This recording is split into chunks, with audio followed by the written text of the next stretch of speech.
अस्सलाम वालेकुम दोस्तों। कुछ अरसा पहले की बात है कि मुझे कमर्शियल मार्केट अपने कपड़े सिलने देने जाना था। लिहाजा मैं स्कूल से छुट्टी के फ़ौरन ही बाद मार्केट पहुंच गई थी। टेलर शौकत मेरे शौहर का दोस्त था, मैं इसी से कपड़े सिलवाती थी। नाप के लिए जोड़ा साथ दिया करती थी, मगर इस दफ़ा कपड़े सही नहीं सिले थे तो सोचा नाप ही दे आऊँ। टेलर की दुकान पर जब पहुंची तो दुकान पर ताला पड़ा हुआ था। दोपहर के 2 बज रहे थे। मैंने शौकत के मोबाइल नंबर पर कॉल की और इसको बताया कि मैं यासिर की बीवी ज़ैनब बात कर रही हूँ।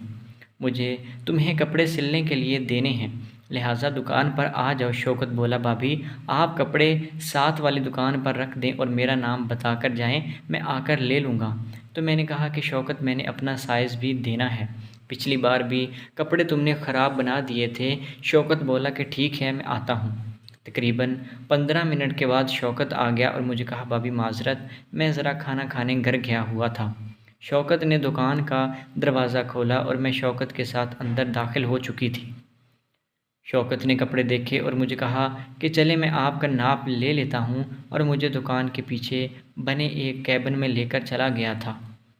मैंने अपनी चादर उतारी तो शौकत मेरी कमीज़ का नाप लेने लगा था। शौकत नाप लेते मुझको बहुत नदीदेपन से देख रहा था और नाप लेते लेते शौकत मेरे मुझको हल्का हल्का सा दुख भी हो रहा था, जो मुझे भी अच्छा लग रहा था। अचानक मेरी नज़र शौकत की शलवार पर पड़ी तो मैं चौंक गई थी, क्योंकि शौकत का तना हुआ था। अब शौकत ने मेरी शलवार का नाप लेना शुरू कर दिया था और मेरी शलवार का नाप लेते ही मेरी राज पर शहवत भरे अंदाज से हाथ नाप लेने लगा। इसकी नज़रों में मेरे लिए हमेशा ही हवस भरी होती थी। मैं इसकी नीयत को खूब समझती थी, लेकिन मैं कभी ऐसा कोई इशारा नहीं दिया था जिससे इसकी हौसला अफजाई हो। लेकिन आज मुझसे बर्दाश्त नहीं हो रहा था तो मैं बोल पड़ी। मैंने कहा कि क्यों, क्या हुआ शौकत, तबीयत ठीक नहीं है क्या? क्या किसी औरत का पहली बार नाप ले रहे हो जो राल टपक रही है? मुझे देखकर शौकत, पता नहीं आज आपको देखकर दिल अथल पथल हो रहा है। ये कहते हुए शौकत ने मुझे हल्का सा दबाया। मैं मुस्कुरा दी थी। मेरे एतराज़ ना करने पर शौकत ने मानी खेज़ लहजे में मुझे कहा, क्यों, क्या प्रोग्राम है? मैंने मसनूई गुस्सा भरी निगाहों से देखा और कहा, क्यों, मेरा क्या प्रोग्राम था? तुम बस ऊपर ऊपर से नाप लेते रहो, मज़ा लो, जो तुम्हारा काम है।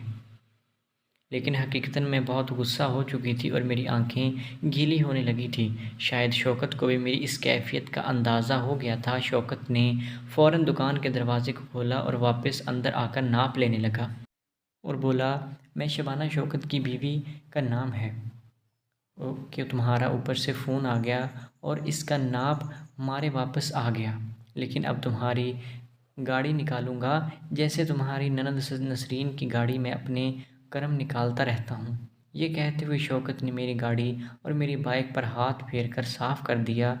मुझे हैरत का एक झटका लगा, लेकिन फिर भी शौकत के लिए मैंने शौकत से पूछा, सच में तुम मेरी ननद की गाड़ी चला चुके हो?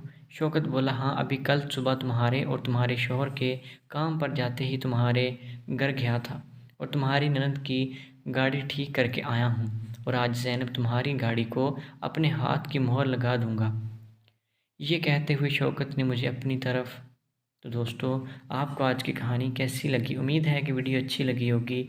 अगर वीडियो पसंद आई तो हमारे चैनल को सब्सक्राइब करें। मिलते हैं अगली वीडियो में, तब तक के लिए अल्लाह हाफिज़।